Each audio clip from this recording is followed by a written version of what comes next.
the smell of grass and leather. There were days when we'd play too.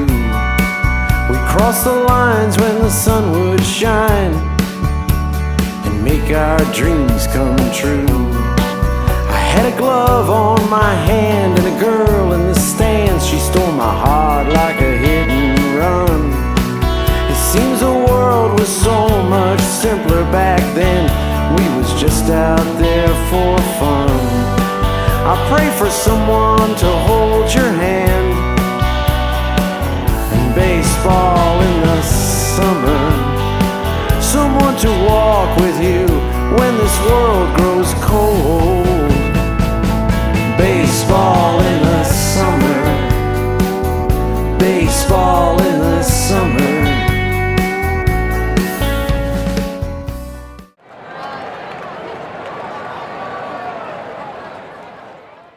Welcome to the Brock VMAC Legendary Rivals podcast, and we are super thrilled today to have Mark Kasoian, infielder with the Brock Badgers, and one of the favorites of just about everybody on the team. Cass, how the hell have you been? I'm good, doing really well. Yeah, you haven't changed much, for crying out loud, other than the mustache. You're sporting a bit of a mustache, but and it's so, before we kind of get into, our little own time machine and go back in time with you, what are you up to these days? Now I work, kind of general manager, own a restaurant, and help coach my son's ball team, and just the dad and the husband, and that's about it. Not too much. Oh my goodness! Do you make your team get out for morning runs? No, nothing like that. I'm the nice guy. Yeah, that's good. Briggs Jude would be very proud of you, I suspect. Yeah, so definitely the nice coach, I think. Are you still in the Burlington Oakville area and those kinds of things? Yeah, it's still in Burlington. Never really left besides school. That's super cool. All right, sir. Well, listen, why don't we start with well before there was a Brock University and, whatever scandal you'd have caused with Brian Simmons. Why don't we get into the world of growing up? Were you always based in Burlington? Did you grow up there and were born there?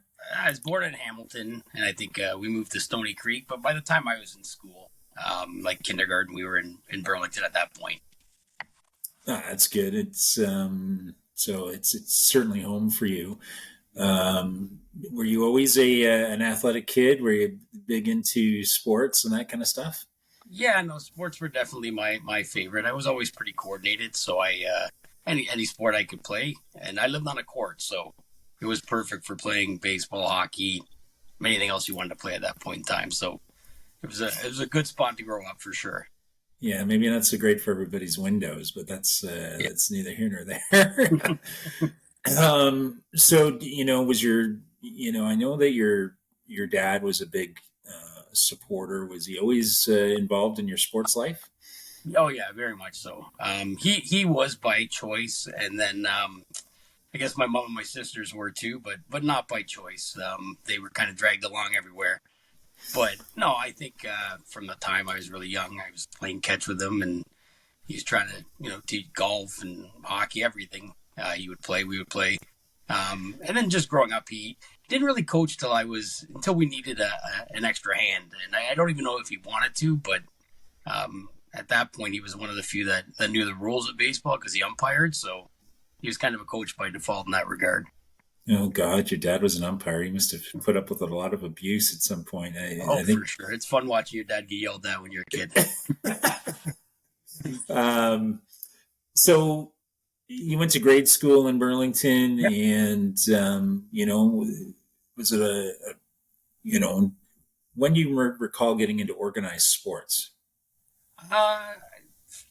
Probably. I think it was, when I was really young, I played junior T-ball and T-ball. And I think when I was 6 or 7, there was a rep T-ball team. So I went and played on that team. So I was about 7 years old, I guess, when we had that. And that's when it started.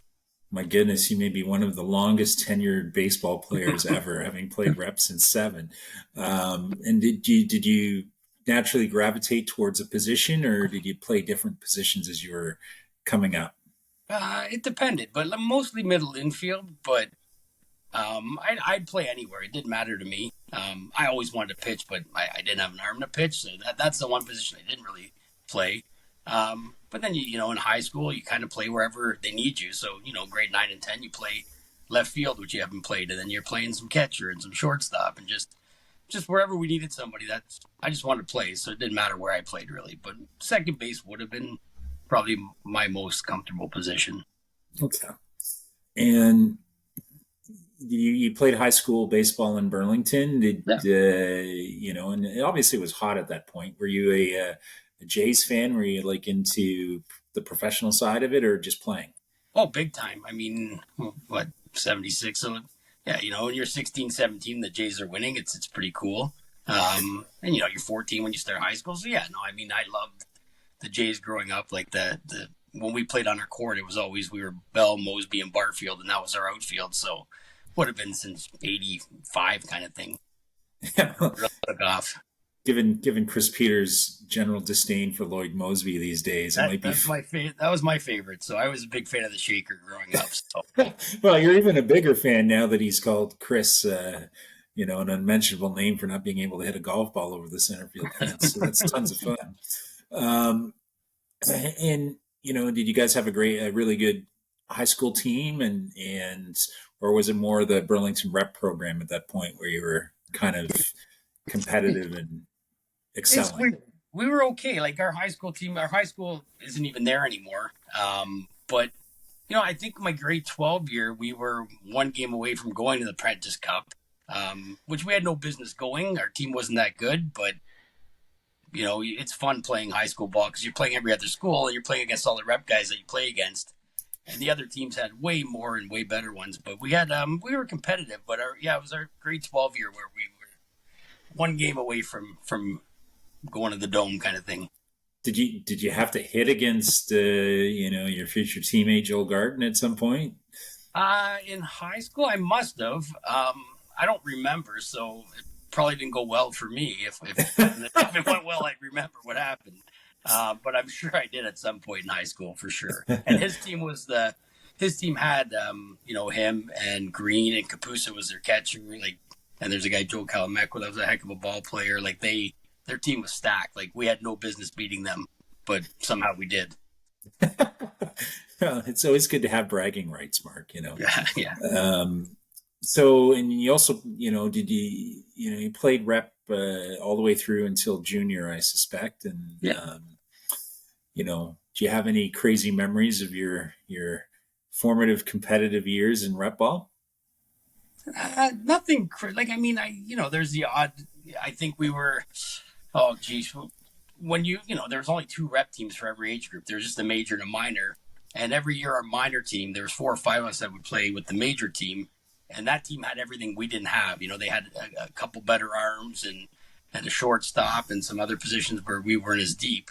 And I think I guess it was Lee's side, and they were double eliminations to go to the Nationals.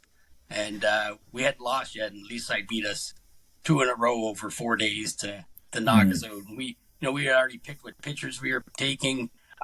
Daryl Houston was probably a guy we would have taken with us, because that name was a big name back then. So that one stung of all the memories, but no, it was fun growing up playing. A guy like Jeff Hoover, when we go to Welland tournaments and play there, he was a stud with that team. So it was neat playing against the same guys every year and getting to know them and stuff. So it's pretty no different than what you had in Oshawa. Just ours was in our area with Brampton and teams like that, Oakville, stuff like that. Yeah, it's kind of funny. And, you learn, right? You learn from the vets on how to carry yourself and how to play and that kind of stuff. Do you remember what motivated your choice to go to Brock? I don't know. I think I got in. I don't know if I applied to residence, and Brian Simmons was going there. And Brian was a year above. I was better friends at the time with his younger brother, Ben. Who was in my age, but Brian was telling me about the baseball, and I'm like, oh, that'd be cool. And I thought about going to Laurier, thought about some other schools, and then they had a room, which in hindsight, like I think it was called the coffin. It was 6 feet wide by 10 feet long. I think it was a closet, and that's where I lived the first year. But it was, yeah, no, I don't know how. Short of Brian mentioning, "Hey, we have a room and there's going to be a baseball team," I don't know what brought me there, and it was close to home, and I'm close with my family, so I wanted to go away, but not too far away, kind of thing. So I think and the campus was really nice too. So I think it just kind of checked a lot of boxes. Did you remember your first contact with a coach?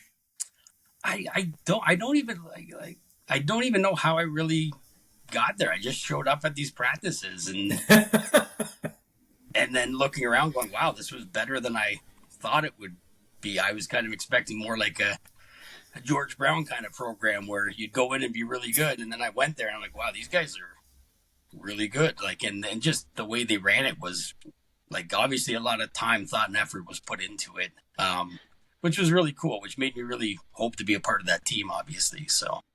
Yeah, and there probably was a bit of a comfort zone in that. There was a lot of guys with ties to the Burlington program there. Joel, who you would have played with, and Rob and Nate and Simmons, obviously, and the mysterious Ryan Thompson. Yeah. I don't remember him all that. I don't remember him, period, actually. But yeah, there's some things I just forget, so it could very well be that. 30 years is not kind to the memory, Mark. No, it's not kind to a lot of things. Yeah, for sure. What do you remember about training camp, and anything that kind of stuck out for you during that pretty intense couple of weeks there that we were sequestered in Thorold? And I'll talk a little bit about coming to visit you guys for the first time, because I thought that the Oshawa guys needed to bond with the Burlington folks. But anything from your perspective that you found particularly memorable about the camp? Yeah, just how it was ran. It was like, you kind of, you get to that age and you don't know how much ball you're going to play anymore. And it felt more like a camp you'd go to, like, or a tryout where, well, it was a tryout, but guys are running the 40 or the 60 and so many compartments, so much going on all at once, and everybody's broken up and doing different things. It was just the amount of people too. Like, I had no idea. I mean, Brock hadn't even had a baseball team. I didn't know how that many people. I don't know how I heard about it. I don't know how that many people heard about it and it ended up there. So just the sheer volume of it was pretty surprising. Yeah, it was shocking to us, and we had started the program. We had cut down from 35, and we're like, we'll get to camp and maybe shed a few bodies, and we'd be done. But we got there, and it was like, we're back up to 50 again. Now, we really had to absorb our very first real. I mean, Mike had been really involved in the back half of the outdoor workouts, but now it was like a full Mike McRae camp, and boy, it was up a couple of levels.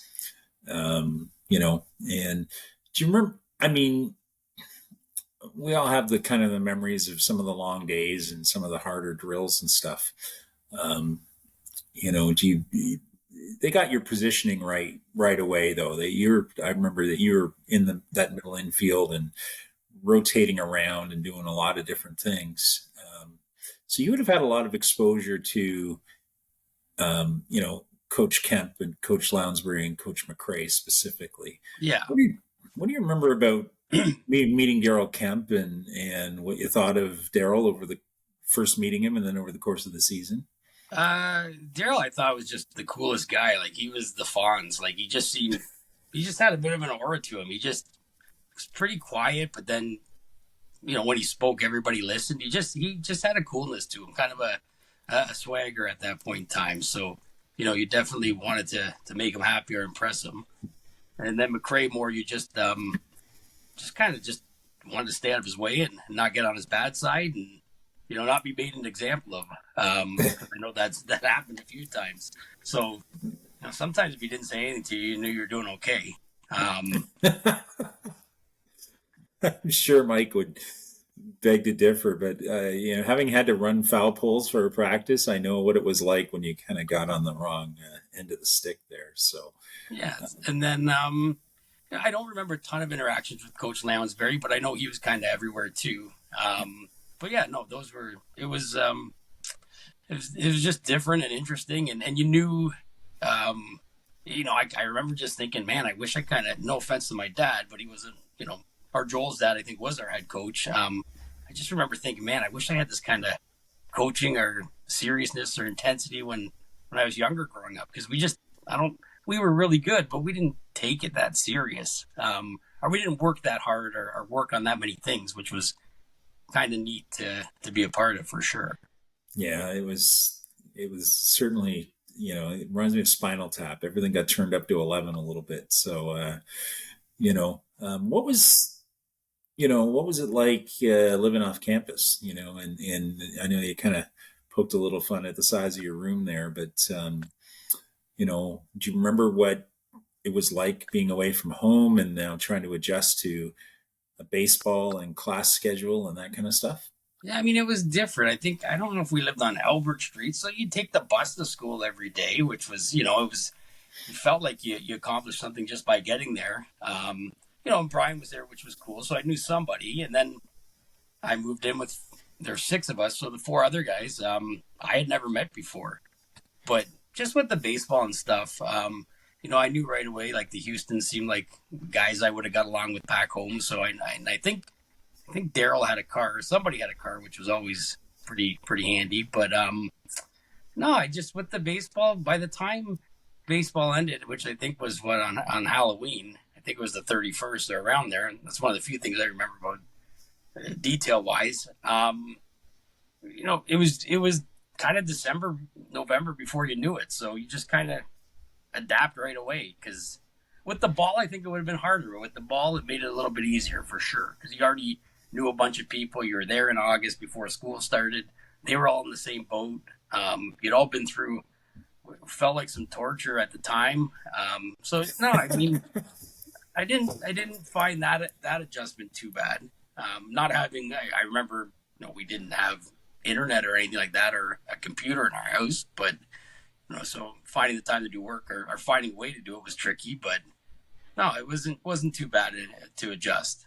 I think it's great. You bring up Daryl Houston, who is, I have experience with both Houston brothers, obviously, having played with them before Brock, and Daryl's the quieter of the two, funny enough, and an interesting guy from any number of levels. Tell me a little bit about, the kinds of things that you and Daryl bonded over, because he could be quiet and pretty intense guy too when he would lose it. But just tell me about what you and Daryl, picked up the gauntlet of. I mean, we like music. I think I remember going to a couple concerts when we were in university, like going back to Toronto to see it. I think it was like Cake and Counting Crows, like a concert in the early 90s or mid 90s. And I don't know, like, I didn't like huge crowds, and he was a pretty quiet guy, so he was fine to just sit and play video games and have some beers and do things like that. And Larry was just, both of them were just funny guys, and I know they're twins, but they're so different. And I remember going to Pontypool and staying at their place for a couple nights, and just, I couldn't believe how small Pontypool was, like the one stop like kind of place. Like, that was weird. I remember drinking too much one night, and I think it was Larry, and the next morning looking at his jeans, because we lived by 7-Eleven, they were covered in orange because he was eating Cheetos and just rubbing his hand all over his jeans all night. I can't remember which one it was, but like pretty much orange by the end of the night. So I don't know. It just, guys like, like I said, Hoover growing up, I remember him. And then Bottomley and Daryl were kind of big names, because anybody who was on the youth team was as good as it got. So those were some just more like, wow, I can't believe these guys are playing here too. But no, those two guys were just a good connection with them. Except for, I think it was Larry that was more than the country music. That part I didn't really understand all that well. But no, I don't think anybody understands that. McGraw and things like that. So, so you make the team, and you remember, did you feel confident that you were going to make the team? There was a lot of pretty intense competition, but the middle infield was kind of a strange spot where Steve Couture showed up later in camp, and so did you feel pretty good that you were going to make the team? And how do you feel getting a jersey? I felt pretty good when I was going there because I'm like, oh, I'm a good baseball player, or I thought I was, so this shouldn't be hard. But then, yeah, when it started, I was like, I don't. I was at peace with whatever happened. I don't really remember it all that vividly, though, either way, or getting the call or anything. But I might have just blocked that out. But I know, like I said, I just it was a lot more than I expected when I got there. So even with that, I didn't really have any expectations of making it or not because I didn't even realize you guys had done like some training the year before, I guess. Like, Yeah. so I missed all that stuff. But I wasn't in school. I guess that would have been people that were at the school then. But yeah, I don't know. I guess I was with that piece with whatever happened, but Well, you had I a don't remember it pretty. that well. Well, it's some of it's a blur because it was just so quick. Everything was accelerated. Do Mhm. you have any memories of the season at that point? You start playing games and things that you'd specifically remember. I mean, you and I used to mercilessly pick on George Brown. You and I were totally Yeah, fascinated I feel with. bad about that now. In hindsight, I was probably being a bit of a jerk, but it was a lot of fun at the time. Obviously, they made it easy also, which was kind of tough. Like you've mentioned, the knee pads on the outside, well, even underneath is weird. But and Albuquerque was a fun name to make fun of, and legit Yeah. people drove away with their kids in their cars after the games. It was just a different kind of school at the time than what we'd played. Um, that was different.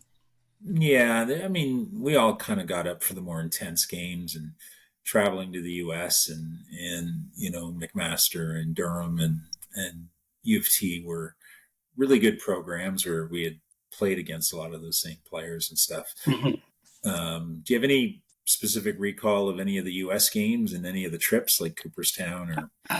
Yeah, I mean, yeah, I remember. I think it was St. Bonaventure, his big banner, home of Terry Mulholland, which I thought was cool because I'm like, wow, this is a big league pitcher, and he went to the school.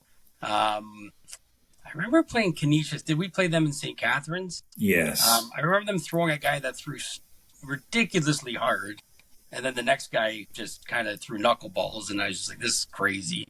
Um, and I do remember kind of being cocky, base it up the middle off of one guy, and I rounded first, and just like a courtesy round to first, and kind of stroll back. And when I got back to first, the first baseman had the ball, the center fielder had already thrown it in, and they tagged me out before I realized what had happened. So I thought we were playing great baseball, and then I saw this baseball. I'm like, wow, this is outstanding. It's like really, really good. And then in Malloy, I mean, when we played in Cooperstown, I mean, I guess the U. I just remember some issues with some BB guns and things, and the U.S. hasn't changed that much now than it had then. Because I remember the sheriff came by, and he wasn't the most impressive human being at that point in time. Because I think they were shooting at Rick Bottomley in the outfield or something. I don't know what they were doing, but that was kind of weird. But Very it's vivid, the strange. memories of that game there. Yeah, it's funny that you talk about the knuckleballer for Canisius. So I do know that Tim Wakefield, when he was in Buffalo in the minor leagues, taught that kid how to throw the knuckleball. So it was a legit knuckleball. Yeah, So yeah. And the guy you before know, threw hard. yeah, it's and I think really for our players to adjust, they needed one cycle of the D1 teams to get used to that level of repetition, and then you adjust, right? Like everyone adjusted and got better as the season went on. Um, what I do remember is that you and Simmons would hold court. Brian Simmons would hold court in the back of the vans and talk about all the ways that you would torment each other. That had all of us crying, laughing most of the time because it was just kind of like you guys had that kind of fun relationship where you were giving it to each other an awful lot, which is, of course, what roommates are going to do and stuff. But No, absolutely. And he knew the other guys better than I did, but they were all great. I connected pretty well with them all the way, like right away. But Brian had the coolest room in the basement, and he had the Sega hockey. So, I mean, I just remember countless hours of that. And when we moved in there, I forget the name, but our house came with a cat, and that cat lived in the house with us. It just did, and I remember coming home drunk at 2 a.m, and it gave birth to like 8 kittens. Oh, in that God. place. And I remember losing them in the vents of the house and stuff, and just because they were tiny and we didn't know how to kitten-proof a house. Like, it was just a different, very strange. We had a crazy, it was a weird place. And yeah, I remember having the keg parties and things like that there, and just had a lot of fun. Like, St. Catharines was pretty cool that way. They didn't, Yeah. I do remember after one of the keg parties, we put the liquor store up for sale. We grabbed about 10 for sale signs in St. Catharines fireplace and put them on the lawn of the liquor store, which probably wasn't a good idea at the time. But no, I mean, Brian made me feel comfortable. I don't think I would have ended up there if he didn't have a place for me and even tell me about the team. So it was cool having someone there that you knew, obviously. It's amazing how alcohol fuels the removal of for sale signs. I did the exact same thing in my first year. It was a long Isaac's night, so I was not sober when I got home. My roommate and I put on our rollerblades and rollerbladed down the hill because that was what we were attempting to do, and we thought it'd be hilarious for us to take a random for sale sign and put it on someone's lawn. No, I thought it was the funniest thing I'd ever seen. It probably isn't, but at the time it seemed pretty funny. Yeah, and so Trevor and I are skating with this, barely skating because we're not sober. And we come by a pizza place, and a dude comes out of it and puts up his hand and says, "Stop. You two better put that sign back right now." And he pulled out his badge and said, "Unless you want to be in the drunk tank, you better skate that back to where it came from." We have no idea where it came from, but we quickly skated back and got back to res. So, for sale signs seem to be a recurring theme here. Maybe alcohol and for sale signs for sure.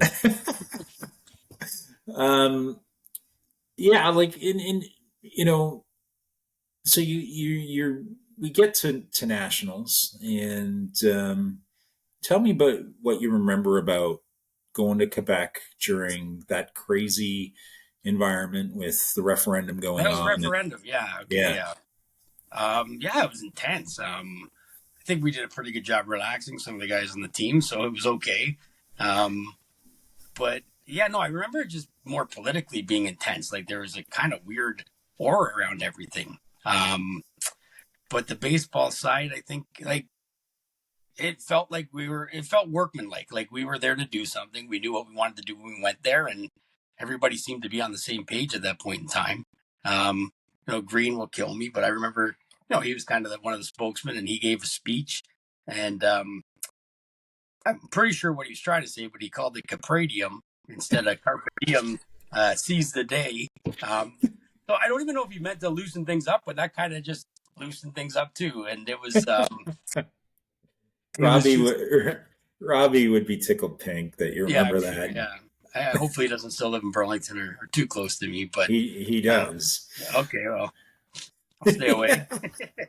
But he was awesome. Like, he was an older guy that just, when you grew up in Burlington, he was just a cool guy that, 3-4 years older, that was a good ball player. His brother was, I think, just a year older than I was, and he played a bit of everything. Like, no, he was just a well put together guy, and he had gone through 4 years in his fourth year at that point in time. So I never really respected him. Yeah, I think that it was a unique dynamic. Our team had old pitchers and young players. Like, that's what it was. And so, the pitchers just kind of naturally were those guys. I remember that you, Matt King, and Todd and I were in my room in Montreal, which to this day still amazes me that the coach allowed Todd, who was sporting at that time a really serious eye injury, anywhere near you and I. From that perspective, I'm like, they could have picked anyone that would have been more responsible than the two of us. Maybe Matt King was a older guy too, who had a little bit, he'd worked security at Isaac, so maybe he was there to keep. Maybe that's why he was probably watching us. It wasn't. Yeah, no doubt. That was the problem. Yeah, and so we, I've talked at length about my own personal journey in the game against McGill, and then we get through U of T, and then we're playing Laval in the final. And, just a super intense game with pitching that, on both sides, it was next level. Like, at the end of the day, you're dealing with, at least on the Laval side, two of the best pitchers who've ever laced it up in Canada. I think they were, med school students, 28, 29 years old at the time. Yeah, one of them 1 year at a pro ball, right? Yeah. So tell me a little bit about, that final game, and clearly you've got one of the key at bats in our season, and Yeah. I think you did a great job. Like, I will say this, Mark, I think it was one of the best at bats I'd seen all year, because that guy was striking out everybody. Yeah, it was. What was the final score of that game? Did we lose by a run? 4-3, I think. Yeah, we had a guy on third. I was up the bat, and it was a lefty. And I'm a lefty, and I guess we didn't have a pinch hit or anything. But this guy, like, I just wanted to put the bat on the ball, some way, somehow. And I don't know how far in that bat I got, but yeah, I just poked one the other way between short and third, and I thought it was a hit off the bat, but I didn't know if I got enough on it. I never saw the play the shortstop made, but I know I was out by, it felt like less than half a step, and that was the end of our season. And I always think, well, what would it have been like if that ball goes through and we tied the game up? Or I think we had spoke earlier, if Larry stole home instead of leaving it up to me at that point in time. That one haunts me a little bit. I mean, no shame. Like, I wasn't going to strike out looking. I knew that for sure. One way or another, I was going to swing.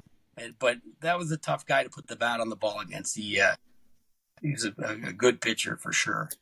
Yeah, and I've said that, like, losing one game to a Laval team like that does not define the season, nor does it define what winning a championship meant for the first ever Brock team. The first ever Brock team has been defined more about that set a platform for all the Brock teams that followed, but more so for life. Everyone's gone on to really excel at life because it was just such an intense, it's kind of like getting pushed underwater and you will swim now, Yeah, you became an adult right away, like 100%. There was no babying, there was no coddling, there was no whining. Like, no, it was kind of the fit in or F off kind of thing, but like there was no time for it helped you grow up fast for sure. Like, only playing a year there, I'll never forget playing there. Like, it's still one of the cooler things I've done in my life for sure.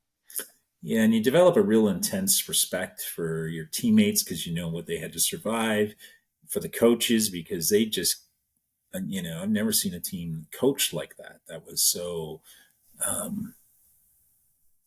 they put a lot into it. Let's just put it that way. And yeah, I probably and I apologize to every coach. Like, I respected the heck out of all of them, and I think they were amazing, but I probably didn't appreciate how much of their time and effort they devoted to that season because, I don't think, like, some of them weren't much older than us, were they?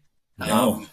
So I try and think if I was 22, 23, 24, trying to do that and work and everything else, like, that's a lot. So I really appreciate what they put into it. And you guys for starting the team in general. Like, I mean, I just think when you're young, you don't see it the same way, or you just assume this is how things are. But then when you get older, you realize the amount of work and effort that went into it. So definitely, I wish I had, a better perspective of it back then for sure.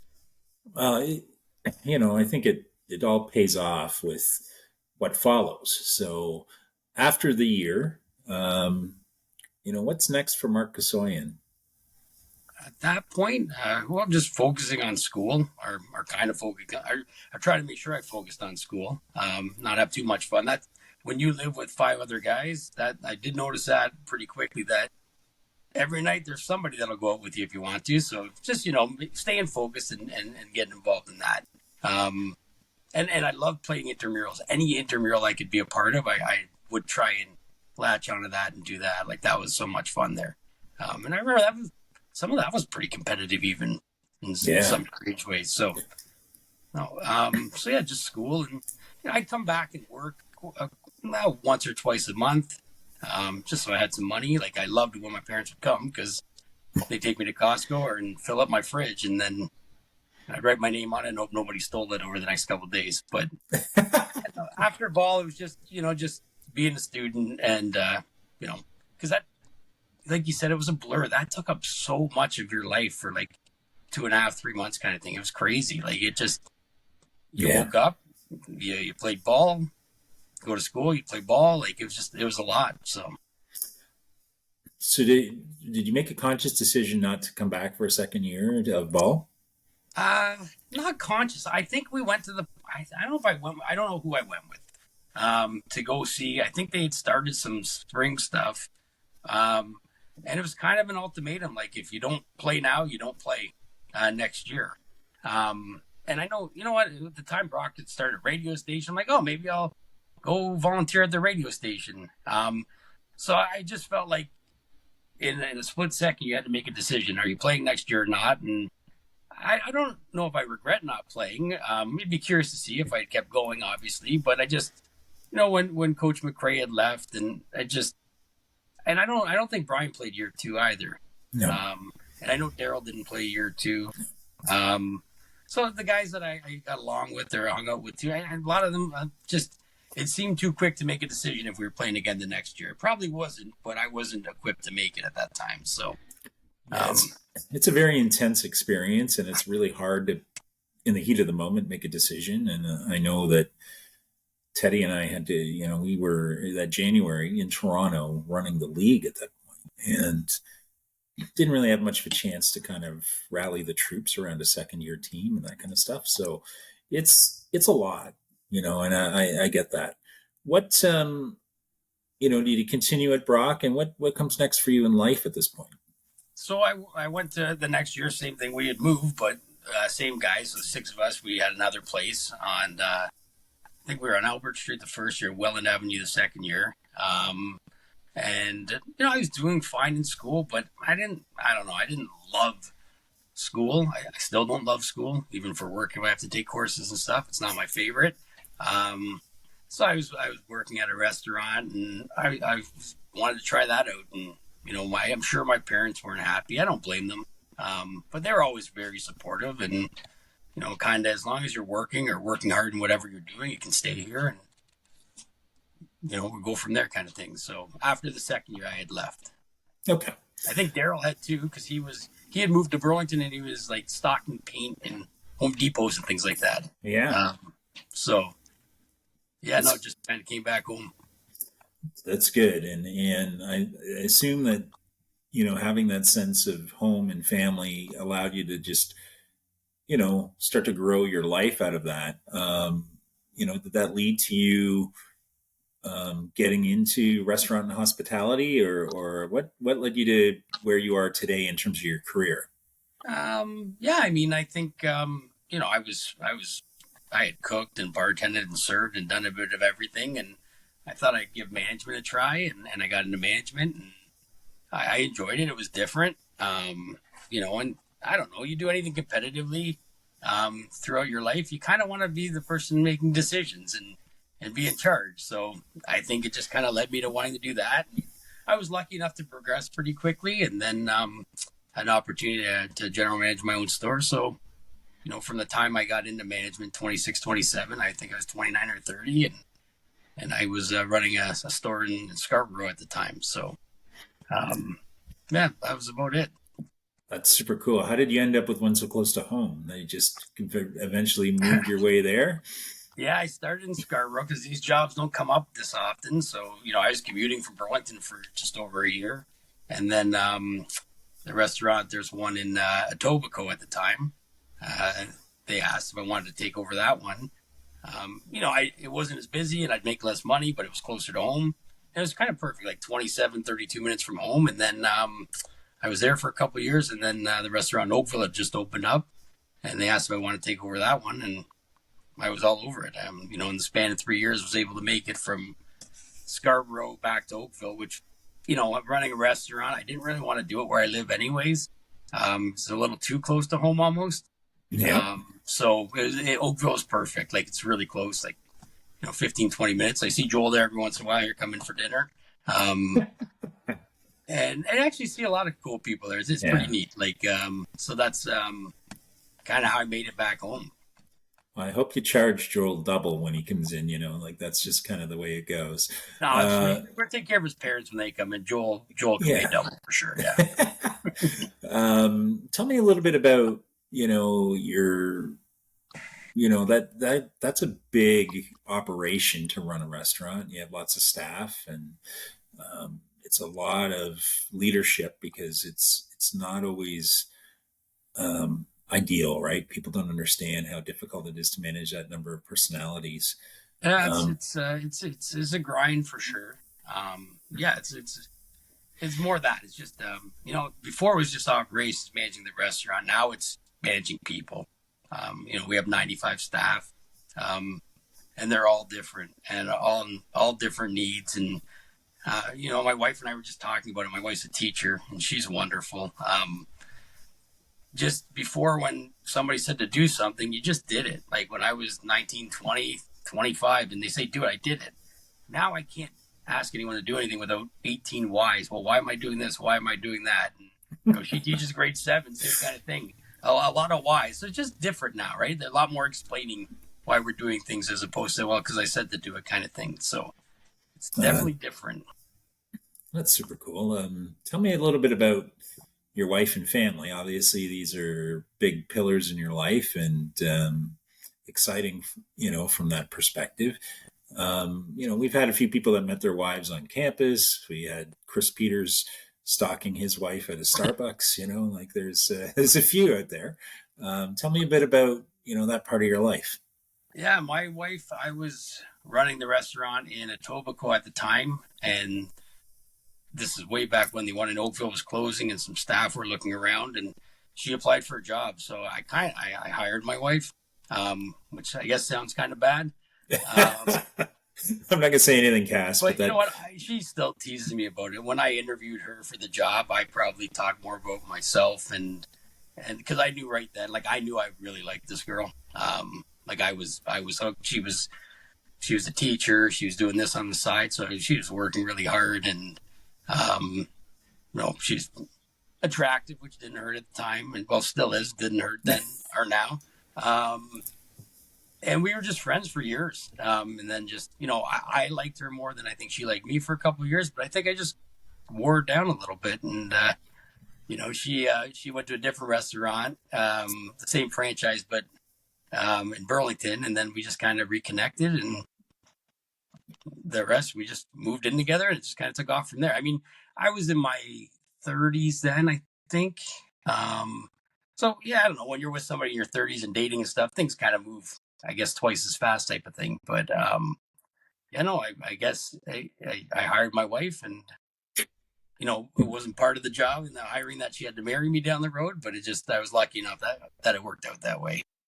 I'll summon from the HR department the original contract. I'm pretty much in there. You'd be like, I don't remember this marital clause being in there, but it's all good. Yeah. I have a son, Ben, and he's wonderful. He's playing ball now. He seems to really enjoy it. And so yeah, there's the three of us. And my family still lives nearby, which is great too. So yeah, is it difficult coaching, or are you pretty laid back? Your son, are you harder on him than you are the other kids, or? I don't think so, but I mean, he would disagree. I'm sure, like, he thinks I'm always picking on him and stuff, but no, I mean, he's a good kid, so it hasn't been. I don't think there's been any blow-ups or issues or anything like that. I coach first, so it's pretty simple that way. So no, I think he thinks I'm tougher on him. I don't think it's much different, but I know my dad's pointed out at times he's probably right. I doubt my kid will ever watch this, but yeah, maybe I am. Okay. Well, we won't allow your wife or your son to hear that. So your family's close by, and Yeah. your dad's still alive, and Oh yeah, got a great relationship with him still, and absolutely. He's golfing right now, I think. He golfed 90 rounds last year, something like that. He did. I do have to mention that he broke his age last year. He's 74, and he shot a 73 last year. Jesus. So he's loves being a grandparent. Like every game my son has, my nieces have, if they're playing ball, basketball, volleyball, you name it, he is there. He is definitely a full-time. Both my parents are very involved, and my dad. I think it's March break. I took my niece and my son and niece out bowling, and my dad came to watch them bowl, kind of thing. Like anything he can get out and watch and be a part of, he's there. So he's very active with them. That's super cool. Okay. All right, I'm going to ask you some random, interesting questions. Right. After 30 years, aside from Garden occasionally darkening your door, probably looking for a discount on a steak, have you ran into any of the other guys? And is there anyone that you're really looking forward to seeing? I'm looking forward to seeing everybody. I think that'll be exciting. Running into, oh geez, like even Brian, I probably haven't seen for 20 years. I ran into Tanish probably 10 years ago. Through my work, there was a corporate baseball fantasy game at the Rogers Center, and Tanish was pitching to me in that game. So that's a lot. And I believe his son plays ball in Burlington as well, same organization. So I've crossed paths with him there, but never enough to say hello or really chat or anything. So not really, I guess. No. Jeez, I hope you spun his cap, Cass. At the end I of did the day. okay against him actually. So I want to wait to hear what he said. But I mean, he was throwing us BP essentially. But no, he threw me some meatballs. I think he was just being generous. So it was his job to make us look good. So he wasn't trying to get us out. Yeah, that's outstanding. Okay, here's a really good random question because it's really interesting. So you work, obviously, and you're in charge of a restaurant. What would you say is your favorite dinner, top to bottom? Appetizer, main course, and dessert? You must have a go-to.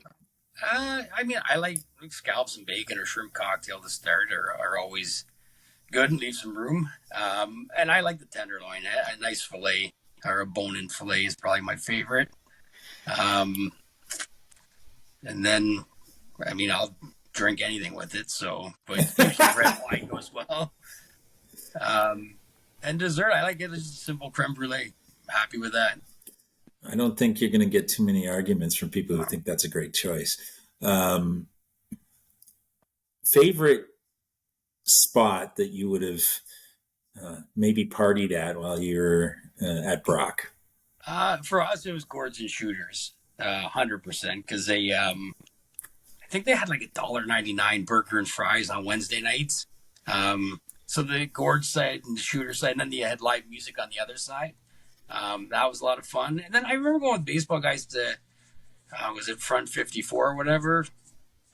That was pretty fun. But those ones got a little sloppy, that place. But that was a lot of fun. Yeah, they did. And I remember having a lot of fun at when we did the team, when we did the host bars. When we I can't remember the name of that. It's off the, like, I can't remember the name of that bar that we did it at, but I remember doing that, and that was a lot of fun. So yeah, I don't remember it either, and I'm generally pretty good with detail. Yeah, I try to remember everything, but clearly I'm getting exposed. There'll be a podcast that comes with Ryan Thompson where I just look like a complete tool. It's unbelievable. Like, I don't remember that, and I should have. It was something I absolutely should have remembered, but I think that. Are you looking forward to getting back in the uniform and swinging a bat? No, not really yet. I have to lose some weight and get in better shape. And I've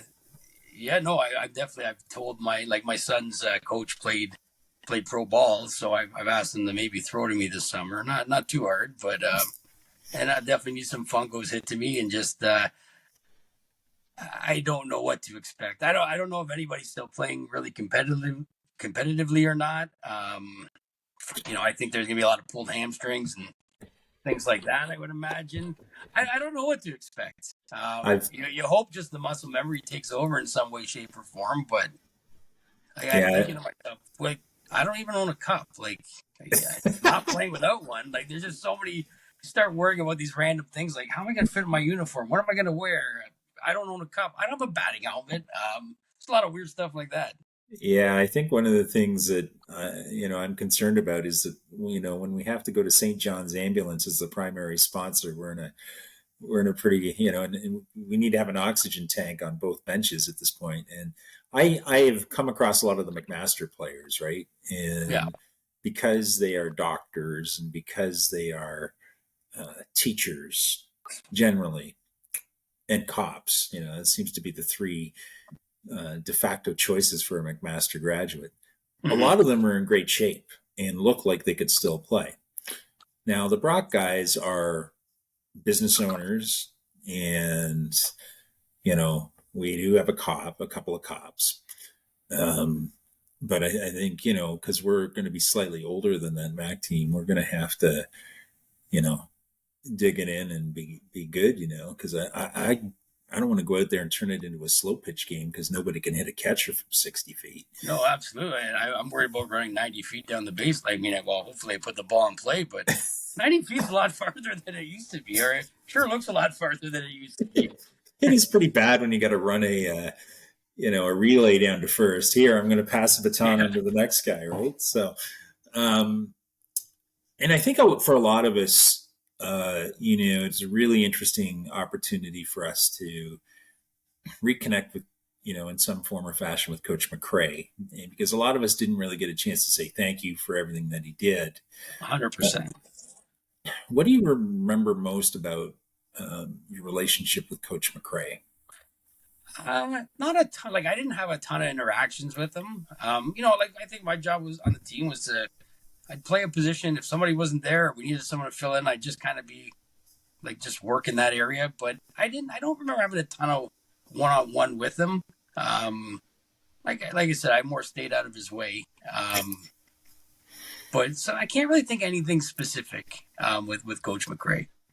Well, it's I think the pitchers definitely all would have had their McRae moments because Coach McRae was a pitcher, and if you weren't out there absolutely killing it, you'd hear about it. And Coach Topping was a good buffer in between all of that. But one thing I have said on several podcasts is because Mike was at a stage in his life where he was in pursuit of a full-time job and was starting a family and all that kind of stuff. He kind of came in, was super intense, put together this great program, and then he was off to an outstanding career. The guy is, I think, the all-time leading Canadian coach winner in Division I baseball. Wow. And, is coaching at William and Mary right now, which is, is great for him. But I think a lot of us really want to have the opportunity to say thank you a little more formally, because we all kind of went through this intense experience and then kind of had to clear our head at the end of it. And, I think that led to a lot of people just considering what my next step is in life. And a lot of people have gone on to great lives as a result of this. It sounds like you're doing exactly what you would have drawn up 30 years ago. You're close to home. You got a great relationship with your family. You're leading people. You're coaching, which is something that almost everybody except me has done. I mean, really? I think, yeah, I tell everybody, I think you would know this as much as anyone. Starting pitcher, you're like 4 days a week, you're a great teammate and you're a cheerleader. And then one day a week, it's kind of like a funeral procession. Only two people would ever talk to me, the catcher and the pitching coach. Yeah. And everyone else, I would just want to rip their head off. Like that was kind of how I was. But that same mentality as a coach didn't really lead to the greatest coaching experience. I had one of them that I detailed on a previous podcast where a pitcher came to me and said, Mike, can you work with these two guys? They want to go do something with their baseball career, and you've had all this great coaching at Brock. And the guy came up and said he had 6 pitches. And by the time I saw that it was really one pitch just done in a variety of spinning, floating ways, I was out because my patience, I'm fine to lead people in a business sense or be involved with people and mentor people in a business sense. But when it came to baseball, I guess I had gotten to a point where it was, there was a standard of excellence that I experienced at Brock, but then that led to an intolerance of anything below that. And I went and played on 6 teams after my Brock experience in the US and Canada and won a couple of championships in that mix. And I could never, ever get the comparison out of my head. It was always, how does this compare to what we did at Brock? And nothing could ever measure up, even though I played on some very talented teams. And I feel that I couldn't be as good a pitching coach as Tim Topping or as good a head coach as Mike McRae. So I just prefer to park that part and use my mentoring and coaching ability in a business sense. But both my girls played hockey, and that bailed me out of coaching really quickly because, I couldn't skate, and they would, they'd make me put on skates once a year, and we had a ice rink in the back on the lake there, and they would just punish me to no end. They'd hit me, they'd push me off, I'd fall on my ass, and I would need to be taken off on a stretcher every time. Hey, you're a good parent. You made them happy, right? So yeah. So it's, and as they get older, mine are both now in university. One's playing varsity soccer. Oh, wow.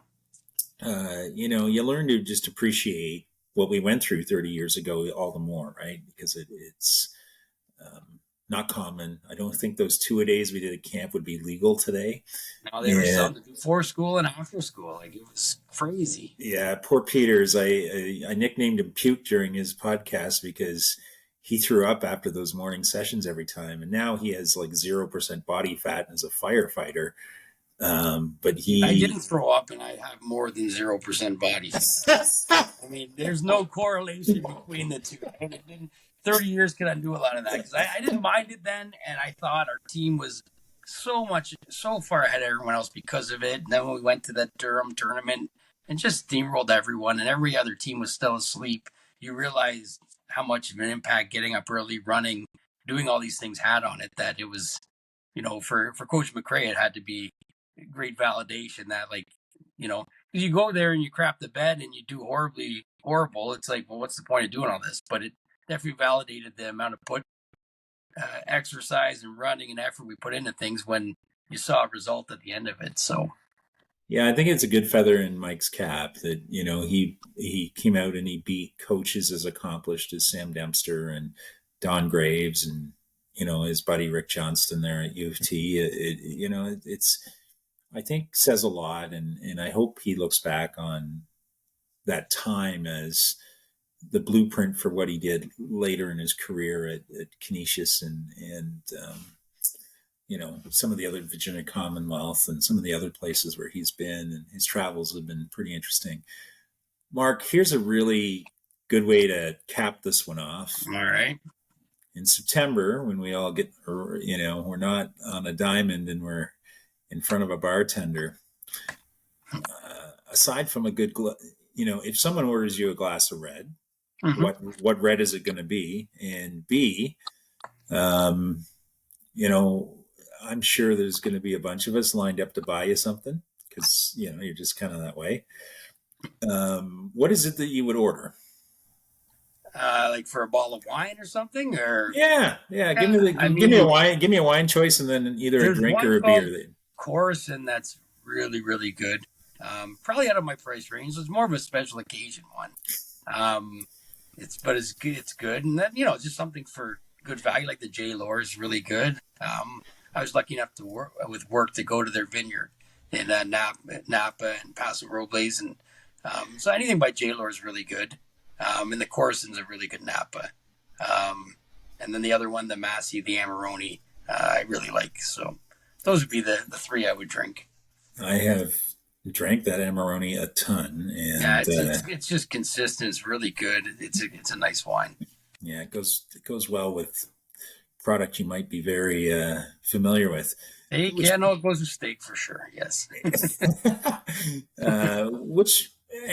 So, brings up one more question.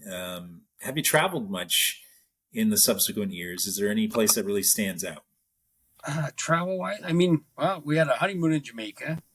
That was fun until I lost all the skin on my back. I thought I was pretty dark to begin with, so I'd be fine, and that didn't work out too well. With work, I've been lucky enough to travel. For work, we've been to Cabo and Whistler a few times, and Arizona, and I've probably been to Vegas a dozen times just for fun. I think my stag was in Vegas. One of the coolest trips, though, was last year. We went, my son's team played in Cooperstown in the tournament there, the 12U tournament. Yeah. It was weird because it was you take 10 days off of work, but 5 coaches and 13 kids we slept with no bathroom in there, just a bunkhouse for 6 nights.